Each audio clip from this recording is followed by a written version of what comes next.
Hello বন্ধুরা, welcome to our channel Bong sports আড্ডা। রয়েছে বেশ কিছু গুরুত্বপূর্ণ ফুটবল আপডেট যা একে একে তোমাদের সঙ্গে শেয়ার করে নেব।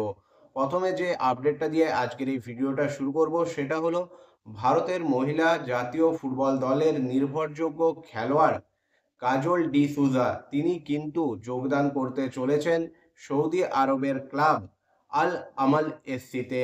এটা কিন্তু ভারতীয় ফুটবলের জন্য সত্যিই একটা ভালো খবর, বিশেষ করে ভারতের মহিলা ফুটবলের জন্য। বেশ কিছু ভারতের মহিলা ফুটবল দলের খেলোয়াড় কিন্তু বিদেশের ক্লাবে খেলছেন, যেখানে ভারতের জাতীয় ফুটবল দলের খেলোয়াড়দের ক্ষেত্রে সেটা কিন্তু এখনো অনেক বড় একটা স্বপ্ন বা অনেক বড় একটা রাস্তা রয়েছে সেই জায়গায় যাওয়ার।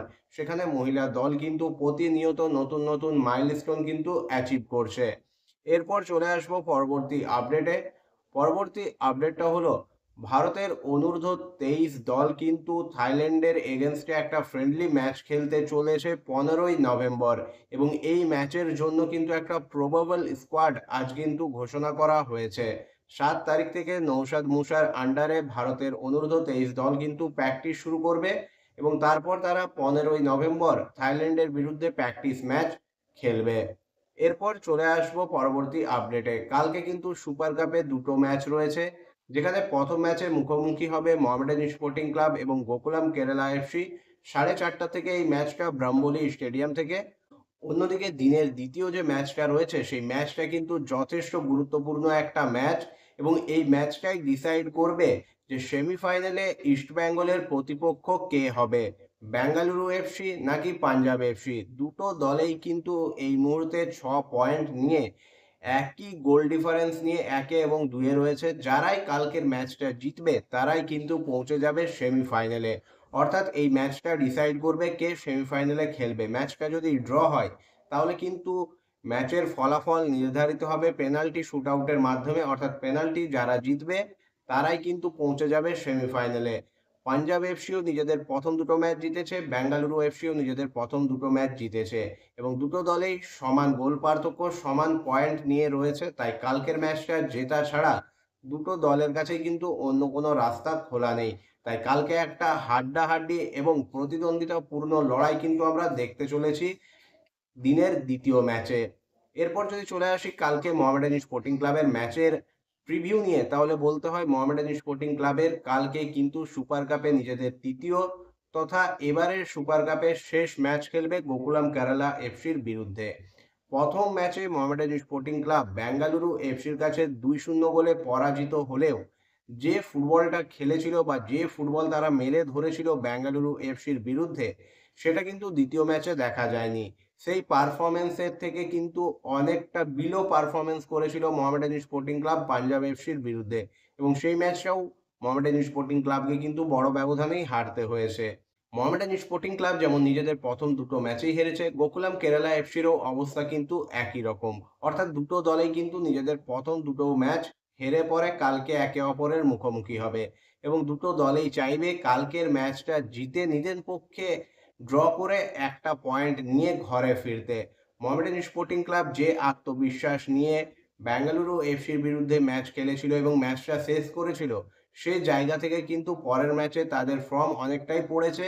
তাই কালকে মোহামেডানের জন্য কিন্তু একটা কঠিন চ্যালেঞ্জ অপেক্ষা করছে। গোকুলামেও দুটো ম্যাচ হারলেও তারাও কিন্তু যথেষ্ট কঠিন চ্যালেঞ্জ ছুড়ে দেবে মোহামেডান স্পোর্টিং ক্লাবকে। এখন দেখার মোহামেডান স্পোর্টিং ক্লাব গোকুলাম কেরালা এফসির এই কঠিন চ্যালেঞ্জ কিভাবে সামলায়, এবং নিজের পক্ষে একটা পয়েন্ট নিয়েও ঘরে ফিরতে পারে কিনা, নাকি গোকুলাম কেরালা এফসির কাছেও মোহামেডান স্পোর্টিং ক্লাবকে হার হজম করতে হয় এবং সুপার কাপ থেকে হারের হ্যাট্রিক নিয়ে ঘরে ফিরতে হয়। হ্যাঁ, বিভিন্ন সমস্যা নিয়ে মোহামেডান কিন্তু গেছে, সেখানে তারা খেলছে, এটা কিন্তু মানতেই হবে। তবে মোহামেডান স্পোর্টিং ক্লাবের এর থেকে বেটার পারফরমেন্স করার ক্ষমতা রয়েছে, সেটা তারা বেঙ্গালুরুর বিরুদ্ধে দেখিয়েছে। সেই পারফরমেন্স যদি কালকেও তারা মেলে ধরতে পারে তাহলে কিন্তু গোকুলাম কেরালা এফসির বিরুদ্ধে জয় মোহামেডান স্পোর্টিং ক্লাব পেতে পারে। হ্যাঁ, সেই পারফরমেন্সটা কিন্তু মেলে ধরতে হবে।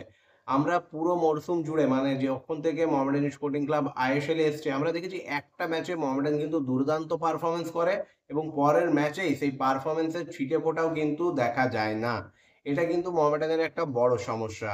এরপর যদি মোহামেডান রিলেটেড পরবর্তী আপডেটে আসি, তাহলে তোমাদেরকে আমার একটা ভিডিওতে জানিয়েছিলাম যে কর্মকর্তারা পদত্যাগ করতে চাইছেন, তারপর তারা সেই পদত্যাগপত্র ফিরিয়ে নেন, কারণ ট্রাস্ট নাকি সেই পদত্যাগপত্র গ্রহণ করেনি। তারা পদত্যাগের কারণ হিসেবে জানিয়েছিলেন যে যদি দল আইএসএল না খেলতে পারে তাহলে তারা আর থাকতে চাইছেন না। তারা মুখ্যমন্ত্রীর দ্বারস্থ হয়েছিলেন। তবে এই মুহূর্তে কিন্তু মোহামেডান স্পোর্টিং রিলেটেড যে ইনভেস্টরের খবর সেটা কিন্তু একেবারে ঠান্ডা ঘরে রয়েছে।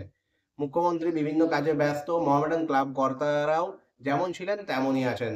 খুব বেশি যে তারা কোনো চেষ্টা করছেন সেই রকম কোনো আপডেট কিন্তু এই মুহূর্তে নেই। অর্থাৎ মোহামেডান যেখানে ছিল সেখানেই রয়েছে। এবং এবার আমরা দেখতে পাবো বিভিন্ন রাজনৈতিক কচকচানি, এবং সেই রাজনৈতিক কচকচানি একটা ক্লাবকে আরো পিছিয়ে দেবে সে বিষয়ে কোনো সন্দেহ নেই। এবং এটার কারণ কিন্তু ক্লাব কর্মকর্তা ম্যানেজমেন্টের অপদার্থতা। তারা যদি সঠিক সময়ে সঠিক পদক্ষেপ নিতেন তাহলে এই পরিস্থিতি সৃষ্টি হতো না। হ্যাঁ, আইএসএল হবে কি না সে বিষয়ে বিস্তর এখন বিতর্ক রয়েছে। তবে যদি হয় তাহলে মোহামেডান কি করবে? খেলবে? নাকি মোহামেডান খেলতে পাবে না? যে অবস্থায় মোহামেডান রয়েছে, যেরকম ব্যান মোহামেডান পরপর খেয়ে রয়েছে, সেই ব্যানগুলো যেমন ওঠাতে হবে তেমনই এখনো যে খেলোয়াড়েরা রয়েছেন তাদেরও পেমেন্টের ব্যাপার আছে। মোহামেডানের হাতে বেশি খেলোয়াড় নেই, 15-16 জনের একটা স্কোয়াড নিয়ে মোহামেডানকে টুর্নামেন্ট খেলতে হচ্ছে। সেখানে যদি একসাথে 2-3 জন খেলোয়াড় চোট পেয়ে যায় তাহলে কিন্তু দল নামানোটাই একটা প্রশ্নচিহ্নের মুখে পড়বে। এইরকম যে পরিস্থিতিটা হয়েছে সেটা কিন্তু আগাম ব্যবস্থা নিলে কিছুটা হলেও সামলানো যেত। তাই মোহামেডান স্পোর্টিং ক্লাবের পরবর্তী লক্ষ্য কি, পরবর্তী কি পদক্ষেপ হবে, ক্লাব কর্মকর্তারা কি করবেন, সমস্ত বিষয়টা এই মুহূর্তে বলতে পারো একটা ধোঁয়াশার মধ্যে রয়েছে। কোনো কিছুর ক্লিয়ারিটি নেই। মোহামেডানের দুর্গাপূজার পরে ইনভেস্টর আসার যে খবরটা ছিল অনেকটা কিন্তু এগিয়ে ছিল বিষয়টা। হ্যাঁ, মোহামেডান লাগাতার 6-7 মাস ধরে কিন্তু ইনভেস্টরের সাথে কথা বলে গিয়েছিল। সেটা ফাইনাল হয়নি, তবে তারপর থেকে কিন্তু আর কোনো আপডেট এই মুহূর্তে নেই। নতুন কোনো ইনভেস্টরের সাথে মোহামেডানের আলাপ আলোচনা চলছে কিনা, নতুন কোনো ইনভেস্টর আসছে কিনা এ বিষয়ে এখনো কোনো কিন্তু ক্লিয়ারিটি আসেনি, এবং সুদূর ভবিষ্যতেও আসবে কিনা সেটাতেও সন্দেহ রয়েছে। এখন দেখার মোহামেডান স্পোর্টিং ক্লাব কর্মকর্তারা কবে শীত ঘুম থেকে ওঠেন এবং একটা ঐতিহ্যশালী ক্লাবকে এই কলঙ্কজনক অধ্যায় থেকে তারা বের করেন, নাকি আবারও কোনো একটা নাটক শুরু করে সমর্থক এবং আমরা যারা মোহামেডান স্পোর্টিং ক্লাবটাকে ভালোবাসি তাদের চোখে আবারও তারা ধুলো ছিটিয়ে দেন। বন্ধুরা, তোমাদের কি মনে হয় মোহামেডান স্পোর্টিং ক্লাবকে ঘিরে এই যে নাটক অচলাবস্থা চলছে তার জন্য মূল দায়ী কে?